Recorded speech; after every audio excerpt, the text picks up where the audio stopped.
I'm recording too. So good. Well, welcome. We've really been enjoying chatting about your book, and we're so glad you're here. I'm so happy to be here. I'm so just grateful that you picked the sweet spot to read. That's just so nice, so exciting. I have to tell you guys, this is so great for me because I have not talked about this book yet. This is my first event. So it's my first opportunity to get to sort of find out, what there is to talk about with it. It's just always fun, like in that first meeting, to find out what people think. So well, that's one of my favorite things about this, actually, and I hadn't thought about it before I set it up, is that almost every author says that. So it's kind of fun. We get to be on the front end and the cutting edge of the conversations about the new book. So that's kind of fun. I love it. Thank you. It's so great. How is everyone? Good. Good. So we were talking a little bit about where you live, because obviously you're writing so much about New York City and writing it so well. And I know you're in New York, and then you spend part of the time in Connecticut and Germany, correct? Correct. Okay. I never know which bra is or where my shoes are or anything, because we live in New York, and then we have this completely falling down house in Connecticut, which was sort of what I based musical chairs on. But my husband's job is in Frankfurt, Germany. So we go back and forth a lot.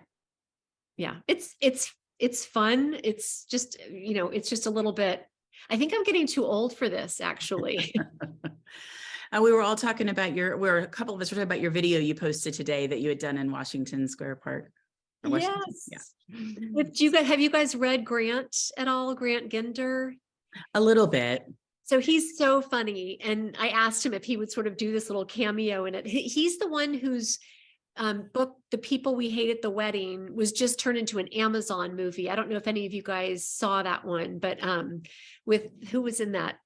Kristen Bell and Allison Janney and Ben Platt. So he got to sort of see his book really come to life in a movie. So when I was doing that video, I wanted someone to pop in and tell me to go home. And I thought, Grant, he's the perfect one, because he teaches at NYU, and that's right where I live and work. So it was so much fun to make that. I bet it was. Was everybody around kind of going, what are they doing? No, because every TikToker on the planet is in Washington Square Park with a microphone, walking up to people. It's so funny that that's become such a thing. I didn't know that I realized that. Going to look and no, I was one of many people with some kind of a project in Washington Square Park. So. Oh, that's interesting. I haven't been down there in a few years, so I didn't realize that it kind of become the TikTok hub. Yeah, I think any place that's iconic in any way is becoming a TikTok hub. I'm not even on TikTok. Are you guys? I don't know if you guys are on. And they keep talking about how it's, a good thing for writers because so much book buzz happens, but it's really not for the authors. That's really for the book bloggers, I think, to do their thing. I think if I got on TikTok and started dancing, my children would never speak to me again. So that's off the table. I would love to see that. Well, I know we have some questions, but before we do that, will you just talk a little bit about the book, like where you got the idea, writing it, all of that? Yes. Well, I am among women here. So I will just say that the older I get, so I just told somebody today that I was 58, but I always do that thing where I say I'm a year ahead to get used to the year that's about to come. I think I'm actually 57. The women in my life have been through so much, and they keep reinventing themselves, and they keep standing back up again when difficult things happen.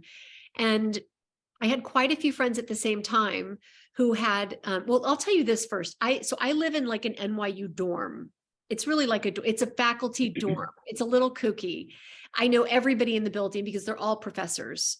So the thing about that is that the lease is in the name. This story has a point, I promise. The lease is in the name of the professor. So if I were the professor, I would be on the lease, and my husband would just be here because I was letting him stay here.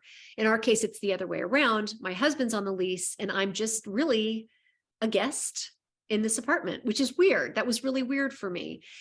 I know 3 women in this building whose husbands have left them.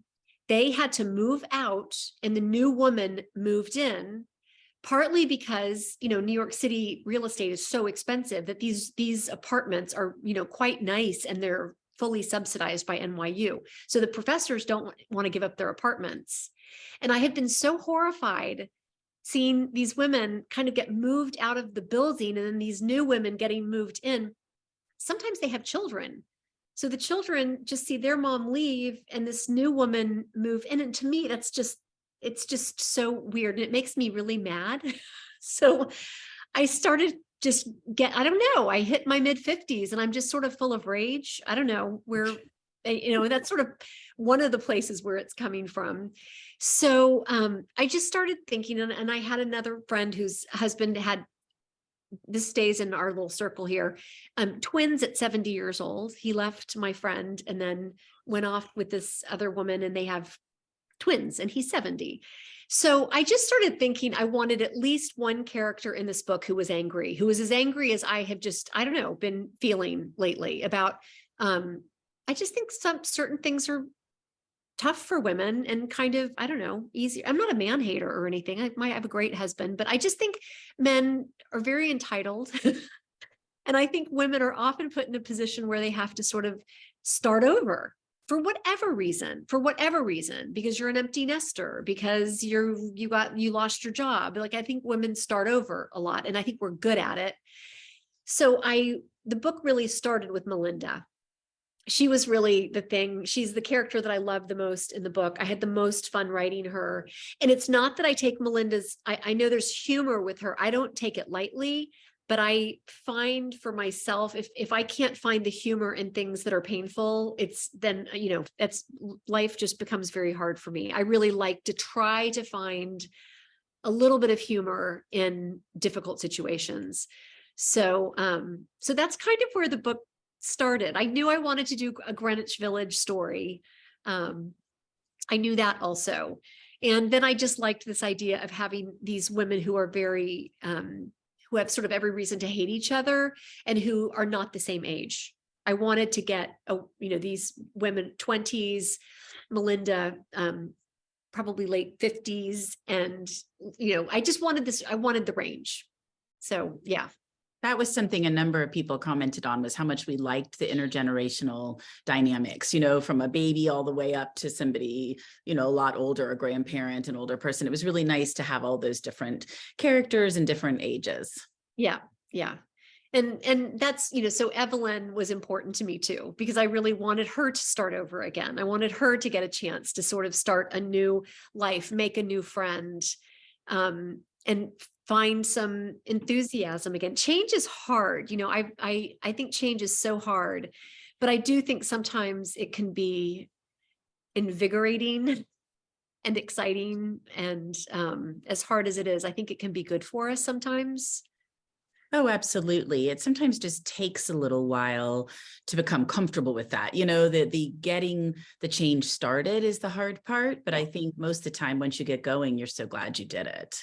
Yes, definitely. Yeah. It's the kind of lesson that, I tell my kids too, when they're starting a new school or moving to a new place. Like, two of my kids just moved to new places. And I said to them, don't even have an opinion about the place for at least 6 months, maybe a year, because when you're in that transition, you can't make good decisions. You can't see things necessarily in the best way. You just have to kind of just be there. And then 6 months, then you can worry about, like, do I even like this place? But I always say to them, don't even ask yourself that question yet. I've moved so much. And I've always found that you just need to be patient. I think that's right. And just get used to where everything is. And it's hard to make new friends and, a new job, all of that. So I'm going to let people ask some questions and then I will ask some more in the end. Who wants to start? I'll start. Hi, Amy. I met you a couple months ago in Morristown, so it's nice to see you again. Oh, nice to see you. That is a great festival. Yes. Yeah, it was great. And your session was really great as well. Very fun. Thank you. So I have a bit of a random question. So I'm a big How I Met Your Mother fan. And ever since I read the premise on Goodreads of the book, I was curious to know if you drew any inspiration from How I Met Your Mother, just given the underground bar and the brownstone in New York and all that stuff. Or know, was I that just pure coincidence? It's pure coincidence. I've actually never, Okay. I've watched maybe like 2 episodes of it. I think I like the people who are in it, and I don't know why I haven't seen it. I've seen like a couple episodes and it sort of cuts a lot, right? It kind of cuts from flashbacks to, it's Yes. very funny. Yes.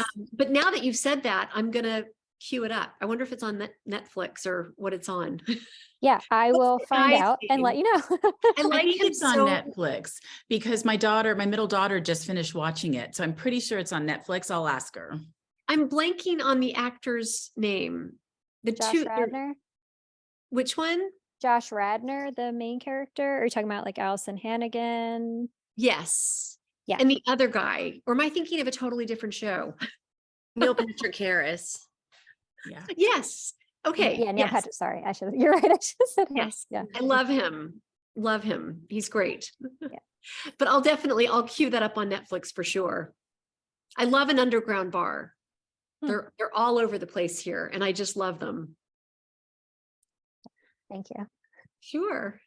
Kristen, did you want to ask the bar question? Oh yeah, I was going to say, I really loved the way you described the different settings. And I mean, the brownstone, I felt like I was in it and I just wanted to see pictures of it and how it was so quirky and how it was decorated. And so I was wondering, like, were you ever in a brownstone that was decorated like that, or how you conjured up those rooms and that setting? Because it really, it just felt like I was there. Yeah. Thank you. I think I'm realizing, especially because I'm starting work on this new book right now, that setting is really important for me to feel comfortable and like I can really write about the world of the book. So I'm really glad you brought that up, because that brownstone, I have been in brownstones. I love a renovation problem. Like I love a house that's just got appliances that need to go. And I don't know why, but I think there's something about like just the history of a house like that that's so much fun.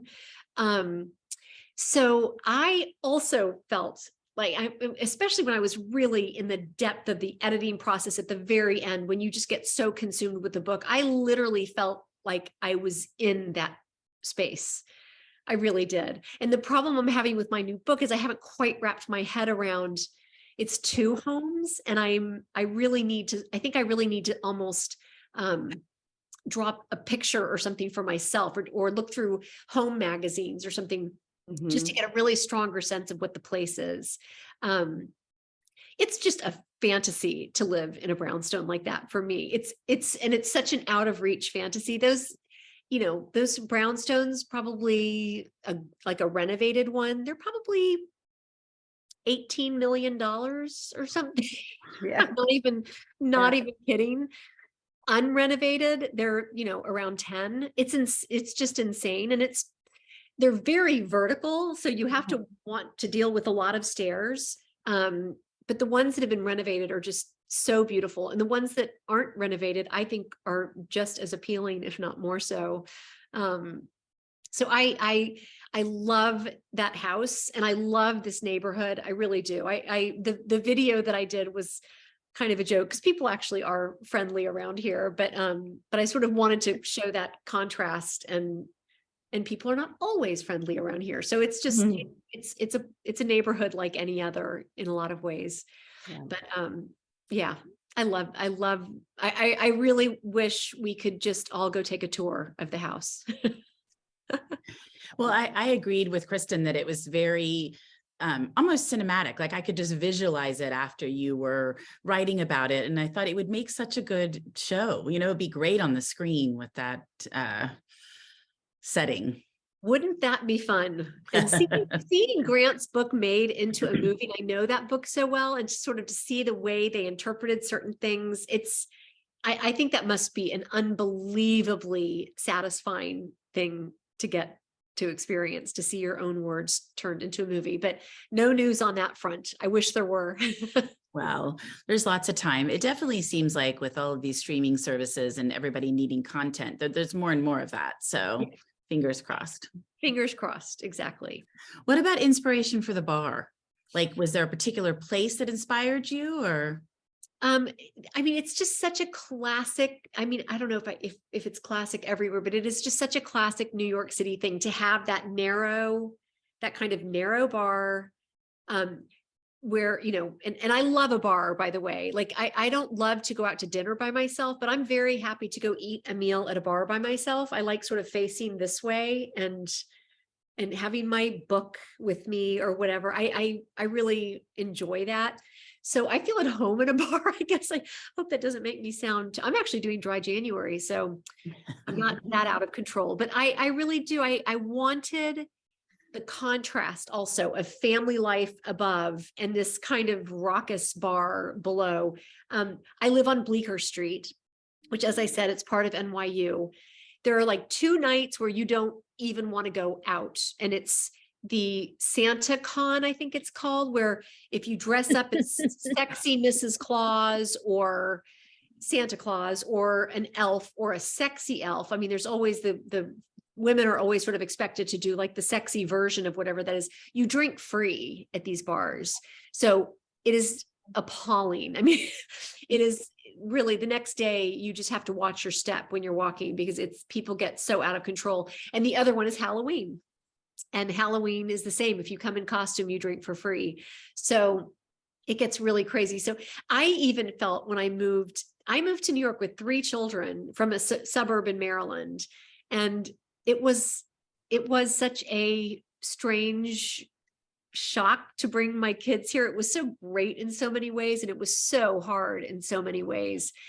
But there are just some things that you can't shelter your kids from here. You just can't. And you live in, it's sort of like, you know, the way Sesame Street was, like you live in this world. It's part of, you know, every piece of it is part of your experience here. So I really liked the idea of having this family have to deal with the fact that this bar was downstairs, and does the noise bother them or not? It's so funny, that kind of thing. Like I have neighbors here. In fact, the little boy in the video, he lives right above me. Above you? And Oh. they're just so loud. They're so loud. But, you know, she's the chair of my husband's department, you know, so we, you know, you just live with it. And somehow over the years, you get so used to it. Like it doesn't even bother me anymore. It's just apartment living. Yeah, that's what I was just going to say. I think you really do get used to that, because if you don't, you're just going to be really unhappy. Yes. Yeah. Yeah. You just have to sort of let it fade into the background. Yeah. Anybody else want to ask a question? I do. Where did you get the idea for the pottery with the maggots and the scorpions and the other little critters winding around?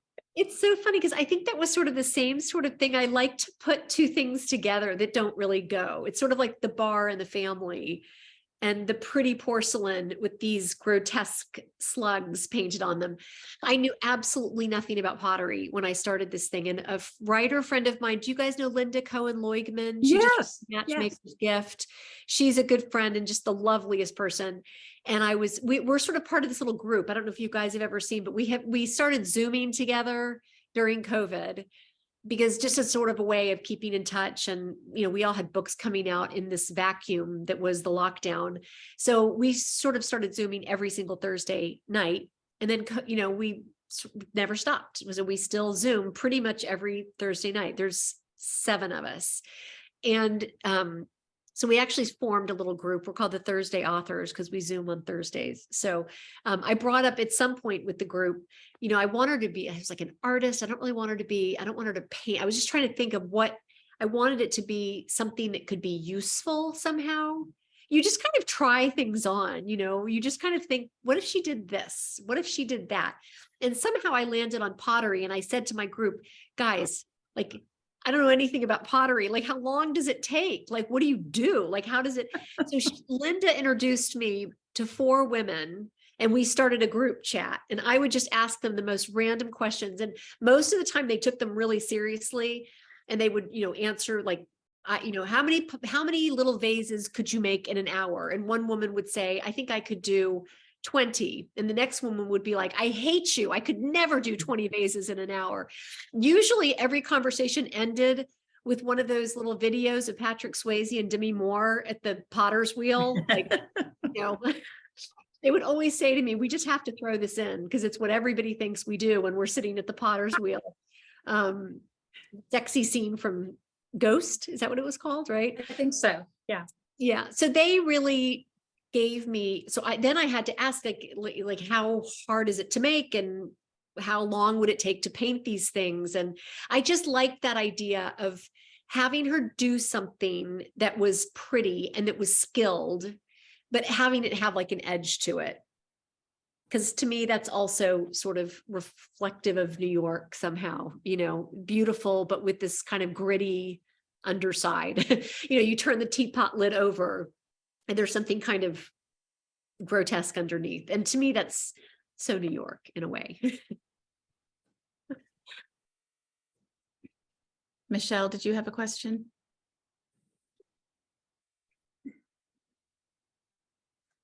I was gonna ask you about your writer community, because there are a lot of authors who I'm acquainted with. In the past couple of weeks, they've been like all over social media, and I think it's so fantastic that you have that community, kind of like we have our little Bookstagram community. Yep, exactly. Honestly, I never thought it would be otherwise. I never thought, oh, I bet writers are terrible to each other. But I didn't start doing this till I was 50. So I'm really new. Speaking of reinvention, I'm really new to this career.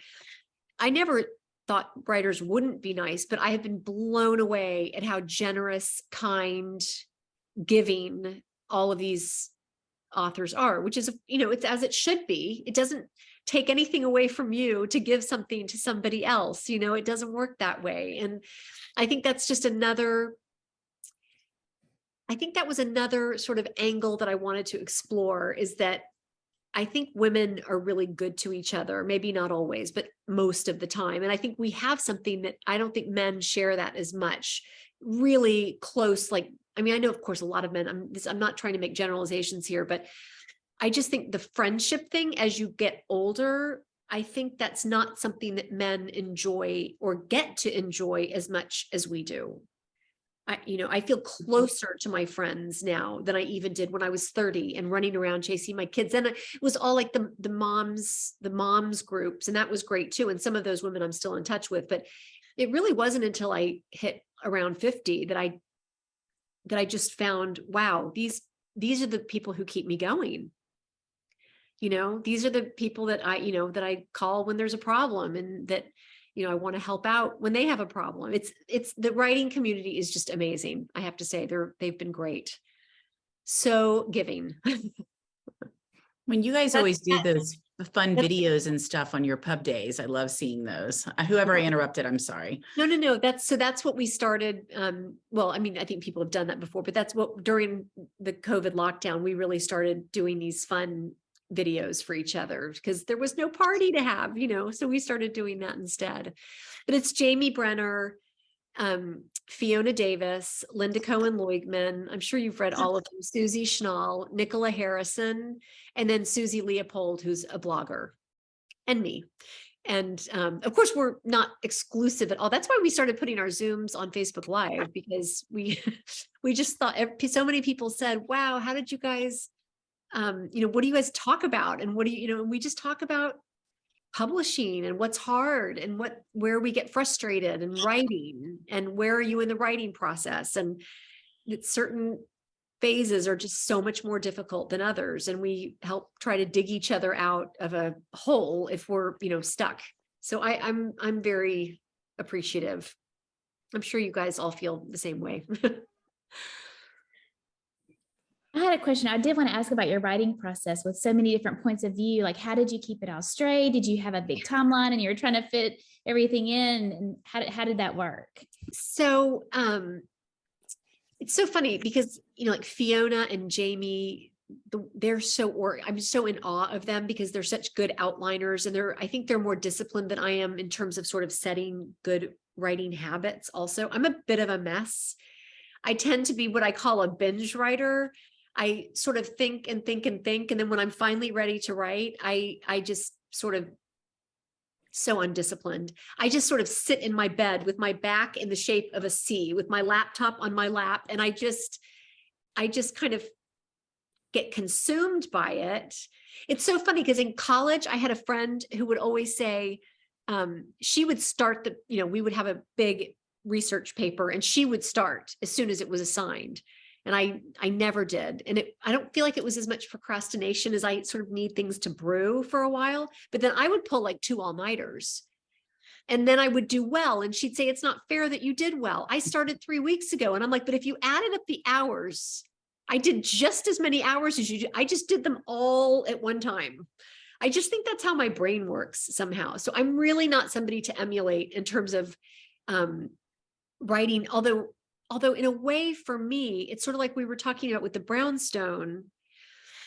I think I have to just kind of lose myself completely in what I'm doing for me to be able to really concentrate on the people and the places and really know them. And, I love dialogue. It's just my favorite part of the writing process is dialogue, and really, going over a conversation and being like, but would he say that? He would never say that, like, and, correcting it and trimming it down. And I think for me, that's the way I work. I don't love it. If I could change it and just be like a real 9-to-5 girl, I think that would be awesome. It just doesn't seem to work for me.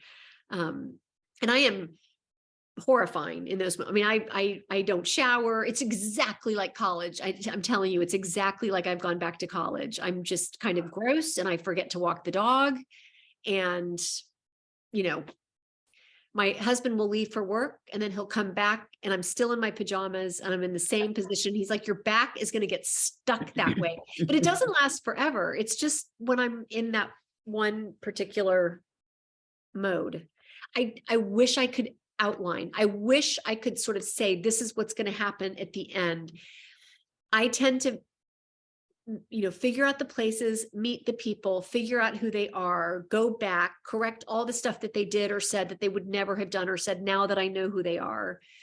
And I don't know how it's going to end until I get there. I don't sort of know where things are going. I'll tell you something else funny. Well, it's not really very funny. It was kind of tragic, actually. I wrote this entire book from Evelyn's perspective first person, Evelyn, the entire book. And I turned it into my freelance editor. I work with a freelance editor before I go to my actual publisher. And I'd shown it to her and she was like, I'm worried. I just feel like Evelyn is carrying so much of this. So I was like, oh, then she needs to be more important. So I would add more Evelyn backstory and more Evelyn backstory. But the book was still about these 3 women. And by the time I finished, she said, I feel like we've got 2 books here. We sort of got this book about Evelyn. And then we've got this book about, at one point, she went off on a trip and just left everybody behind in New York. And my editor was like, I don't, but what happened to and I was like, oh, I forgot about that. Like, so I was trying to think, what am I going to do? It was 100,000 words, that I had written. And I started over again. I mean, I started like from scratch. It was like, well, first, I think I cried for like 2 days. And then I thought, wait, this is an opportunity. It's the same thing. It's like you have a bad situation, see the humor in it. I think it's kind of funny that I wrote an entire book that I threw away. And then just see it as an opportunity. And I thought, wait, if I change this, if I go close third with more characters, it's so much more opportunity to get so much more fun and so many more perspectives. And so then Evelyn kind of got shrunk down. I knew her really well by then. So that was helpful. When I went to write her one chapter, I really felt like that one came kind of easily because I knew her mind. But yeah, sometimes you have to write the wrong book and start all over again. Like it's not fun, but I'm really glad I did, because while I thought that Evelyn story was kind of interesting, it really didn't make sense. I was actually thinking of taking one of the Evelyn chapters and doing sort of a bonus thing, either a little bonus Audible chapter or something, because Evelyn had a whole life in this book, but none of it's in there anymore. Sorry, was that too much information? Oh, no, that's actually so interesting. One of the questions I was going to ask was what had changed from when you originally started writing. And so that's a good one. And you know what sometimes people 100,000 will words do, were like, changed. is they'll put like in a new printing or something, like there are special printing, they'll put an extra chapter like that in. So that could be kind of fun. Yeah, I think so too. It was sort of, I had Evelyn's honeymoon in there. Do you guys want to know where she went? She went to Strasbourg, France. I'm not told. It was all about her marriage and that thing where she hit a mailbox. That was an entire chapter in the old book of her running over her own mailbox. Yeah, there were some good things in there, but it's the kill your darlings thing. You know, I just chucked the entire thing. I kept thinking I can use so much of it. And I ended up literally using the mailbox. That was, and Evelyn's self, you know, she's very much still who she was in that first draft. But I recommend don't write all 100,000 words before you figure out if you've got your perspective right. I don't recommend that. I hope with this next book that I don't have an entire do-over. I know how much work is ahead of me, but I hope it's not a whole do-over. That was pretty painful. That would be pretty painful. But then I got to put in the assignments and I got to put in the little community board message where, you know, if you've seen this, if you see something, say something. It gave me just so many opportunities to do other things. Also, I didn't know Elon Musk was going to become what Elon Musk has become when I threw him in this book. I was kind of like, oh my gosh, I wrote, you know, most of this got written a year and a half ago. And he hadn't bought Twitter and he hadn't gotten quite so. He was just sort of the Tesla guy. Not much more. Yeah, we were laughing about that. That actually was so funny to get to the end and have it be him. And I was like, I bet she didn't really plan for all of that. I did not. It shows it's fun to be timely, but it's a danger. Oh, I don't know. It's pretty funny. Does anybody else have any questions they want to ask? No, I just want to make sure if anybody does. What about, obviously you wrote Evelyn, and so that may be the answer to this question, but was she your favorite character to write, or did you have a favorite character to write? Melinda was really my favorite. I really, even the scene where Melinda runs into Russell on the street, where they first run into each other, that a version of that scene was in the original draft of the book, but I changed it almost completely because Evelyn was sort of a bystander. You know, she sort of saw it from afar, and it was so much more fun to get to sort of see it from Melinda's perspective. I just really enjoyed writing her and writing her, you know, channeling her rage and then seeing her start out at this job where it really wasn't a good fit for her. And then she does it her way, but her way ends up being it ends up working and the parents end up liking her and she's not what they expected. But I sort of wanted her to not change, but I wanted her to find a way to make herself work in that situation with, you know, in a school with kids and parents. You know, that's one of the topics that I frequently come back to. Just from my years of teaching high school, of being a mom and working in admissions, that tends to make its way into my books. I was thinking that when I was laughing at the emails you included from parents, it made me think a little bit about small admissions, you know, Yeah. just because all the crazy emails parents send. But I thought she definitely came into her own in that role. And you know, she ended up having such a good influence on the kids. Yes, I think so too. And I, you know, I struggled a lot with the ending, and we can spoil, right? Yes, everybody's read. It was really a struggle because I didn't want Russell to come out okay, but I did like the idea that Melinda was sure enough of herself and her own trajectory that she could sit at a table with him, you know, and he's never going to sleep again for the rest of his entire life with a with a baby. You know, so it was tricky, and it was tricky for me with Felicity too, because I wanted to show a little bit of hope for her at the end as a mom, because I didn't want us to worry about Hank. Like I didn't want anyone to worry he's going to be fine, you know? So We I talked really a little felt, bit about that. Like, oh, it's hard to see Hank go back to Felicity, you know? yes. So I wanted to have this little, I remember, did you guys ever read The Road by Corman McCarthy? I know it, but I haven't read it. It's so depressing. I don't even recommend it. I love him, but I don't even, it's so depressing. I don't recommend it. Honestly, it's one of the hardest books I've ever read in my life. And it's so depressing. And then you get to the end and there's this tiny little image that he has of like a little bit of like, it's like end of the world stuff. And there's like this little bit, I think it's algae or a little tiny bit of grass or something that's growing in the end. And you kind of think, oh my gosh, this is a little bit of hope. My book isn't nearly so grim as all that, but I wanted a little bit of hope from Felicity, a little heart, a little bit of feeling, so that we could think that maybe she's going to be okay. And maybe, you know, Russell's going to have to step up.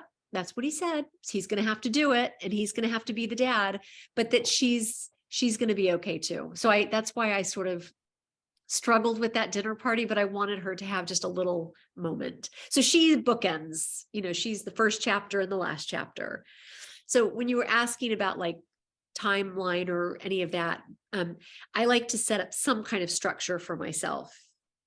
So since I can't outline, I like to have either a pattern that isn't something that readers would ever pick up on, but it's for me, some kind of a pattern of the chapters, something like that. Like, do you remember, like, did you read Musical Chairs? Mhm. So that book was about music and there's a waltz in the book and it's sort of 1, 2, 3, 1, 2, 3. And I was thinking about the empty seat in chairs in the actual game Musical Chairs. So I would have every section was a Bridget chapter, a Will chapter, and then an empty chair. And then it starts over again. And I had different people fill in that empty chair every time. And it's not anything that readers notice. It was a pattern for me, because that way I knew that Bridget and Will were going to get equal time, like equal real estate in the book. I wanted them to be I really wanted it to be a book about the two of them.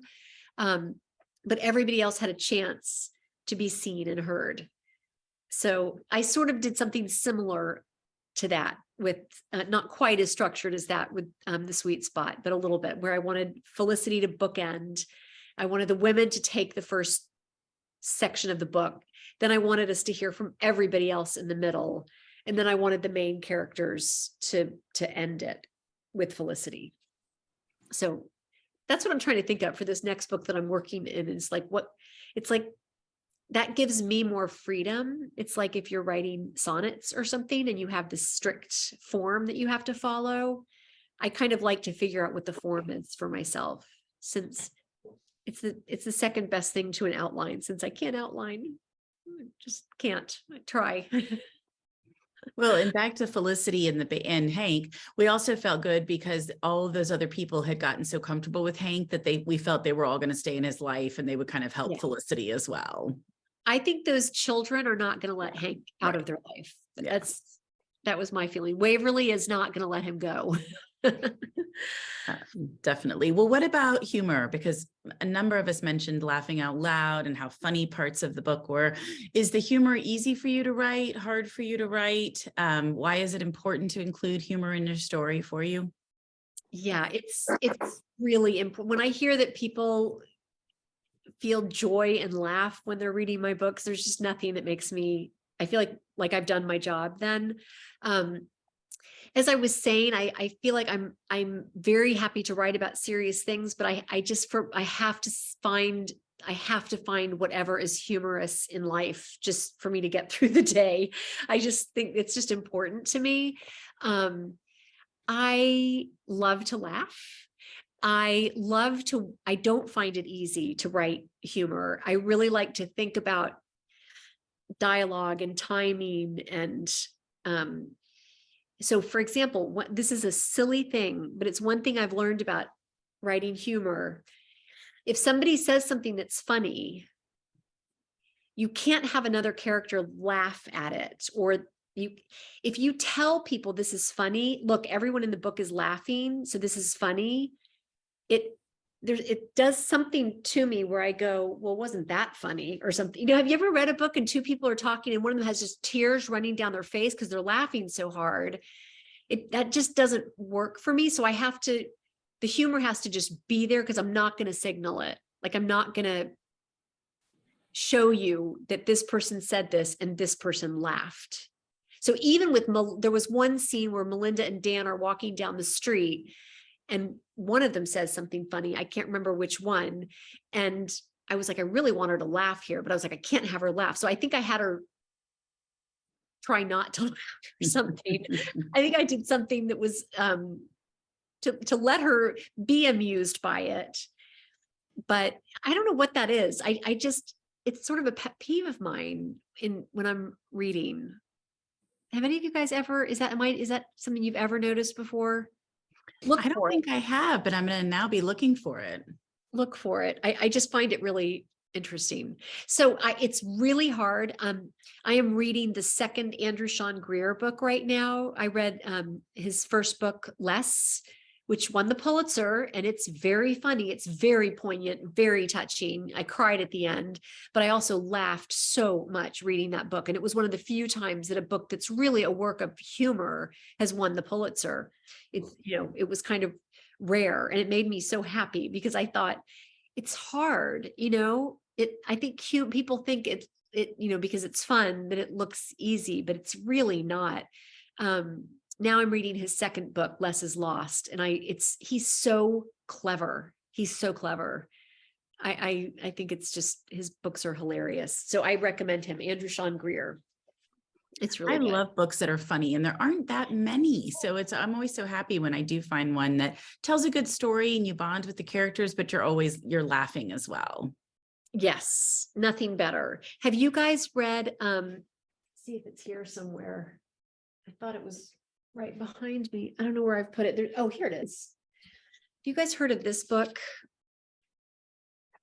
Dear Committee Members. Oh, yes, but I haven't read it. Is it funny? Oh my gosh. I mean, I looked like a crazy person on the subway reading this book. I could not stop laughing.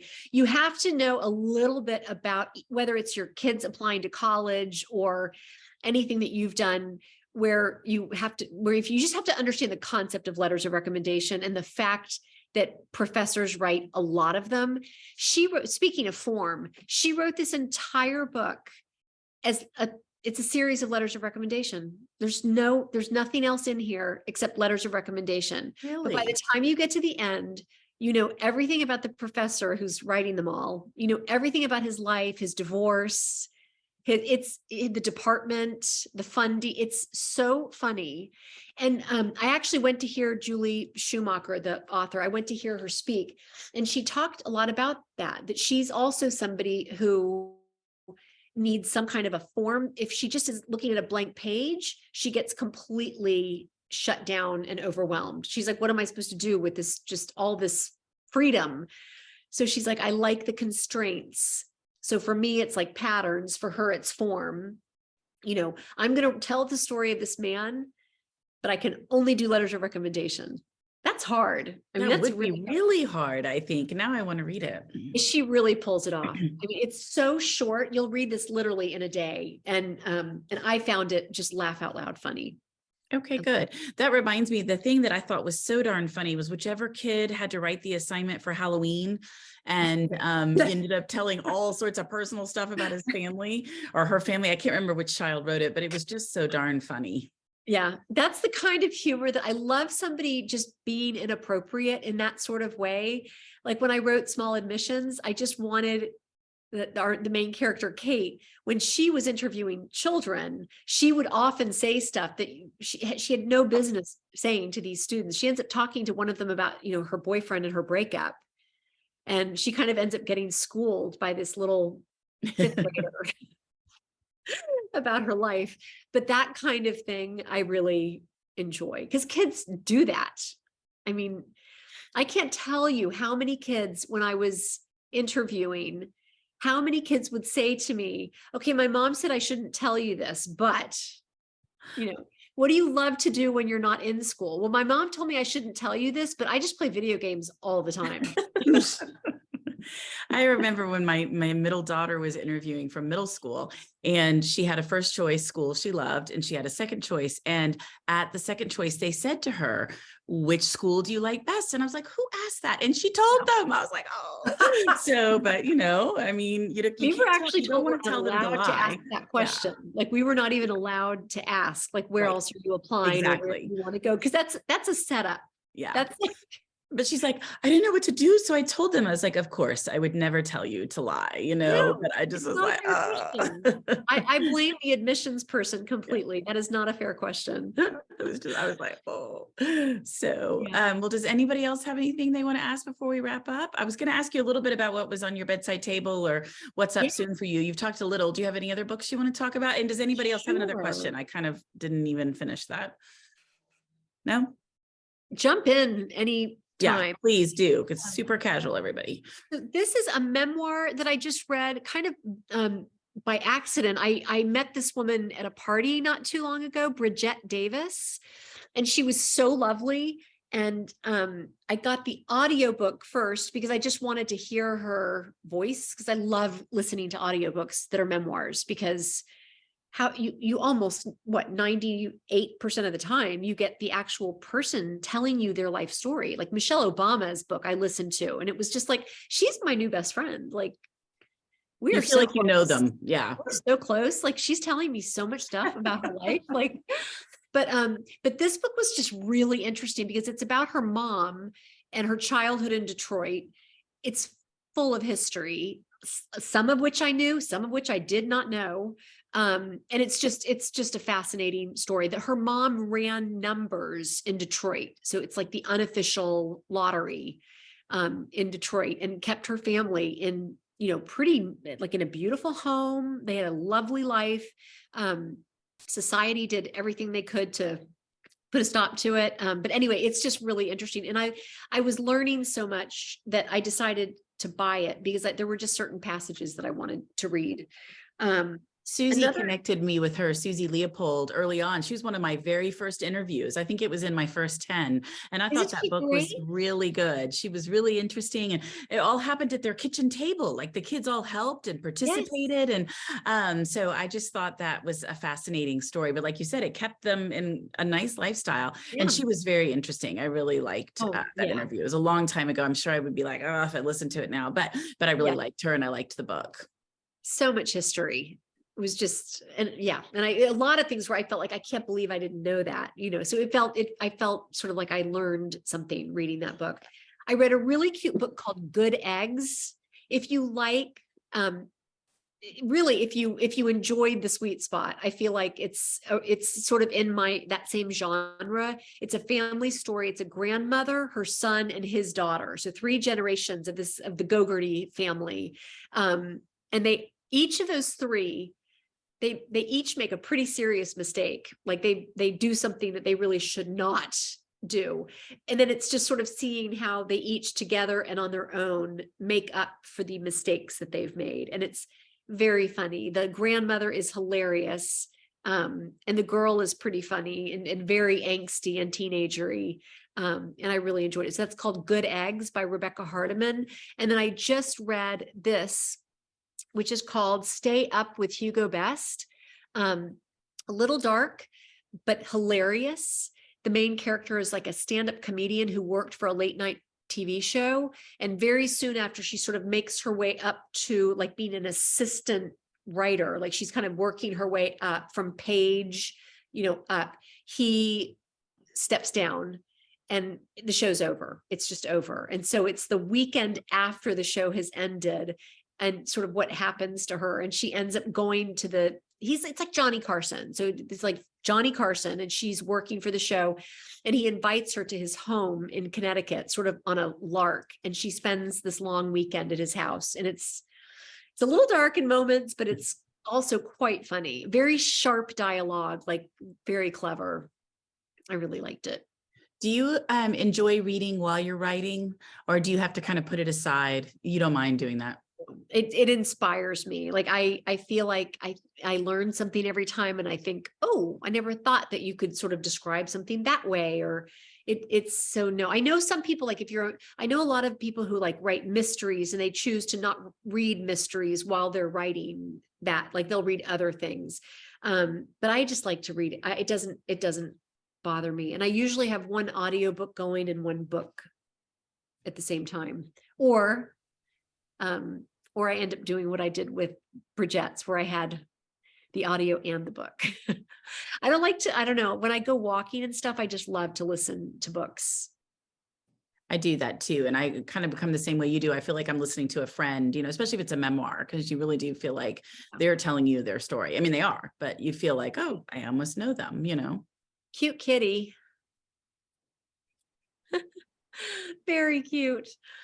Well, Amy, thank you. This was just delightful. We had so much fun chatting with you, and appreciate your time, and good luck. It'll be just a couple of weeks. No, I appreciate you guys so much. I appreciate all the reviews. I've seen so many reviews going up. I just can't tell you how much I appreciate it. And I really like the chance to just sort of, talk, because you write it, you turn it in, and then you don't talk about it for like 6 months. And then all of a sudden the book is coming out and you're like, oh my God, what was that about again?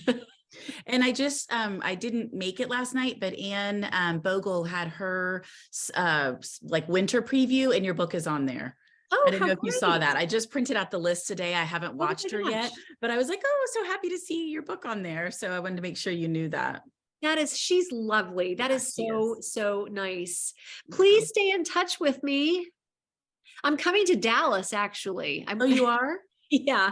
I'm going to be at Interrobang on April the 6th. Okay, good. I was telling them you were our first literary salon author, you and Susie, and how fun that was. Oh, we had so much fun. I love Interrobang, and I'm going to be there with Laura Wilson. She's a photographer. Okay. She's a Dallas resident. I've known her since I was 2 or something. And her son was in my class in school growing up, and his brothers are Luke and Owen Wilson. Oh, really? Oh, how crazy. Yeah. Oh, good. That'll be fun. And she is just the most, look her up. She's the most elegant. She looks like a Ralph Lauren model. She's so cool. She's this amazing photographer. So, and she was such good friends with my parents. So I just wrote to her like, hi, Laura, I'm doing this event at Interrobang. Would you ever consider like being in conversation with me, like just to talk about capturing people, whether it's on film or in books, or talking about families or anything? And she wrote back, yes, I would love to. And I was just like, you're like, yay. I've never been to Interrobang in Dallas. I really need to go, but they only opened a couple of years before COVID. And so then I just haven't really been up there, but I hear great things about it. And then they were damaged by that terrible storm. That's right. Sorry, not hurricane, tornado, like took out that entire Preston Royal Shopping Center, including their store. Right. Then they moved to Lover's Lane, and then they had like a flood, and then COVID. It was just, well, bad things come in threes. They have had their 3. So they're in good shape now. So yeah, that'll be in April. But I want to come visit you sometime. Yes, you need to come to Houston again. That was so much fun last time. But that would be so great. Thank you, everybody, for joining tonight. Thank you. I'm so glad you're here. And Amy, thank you. Thank you guys so much. Thank you. All right. Bye, everybody. Bye. Thanks, Cindy. Of course. Thank you, Cindy. Yes.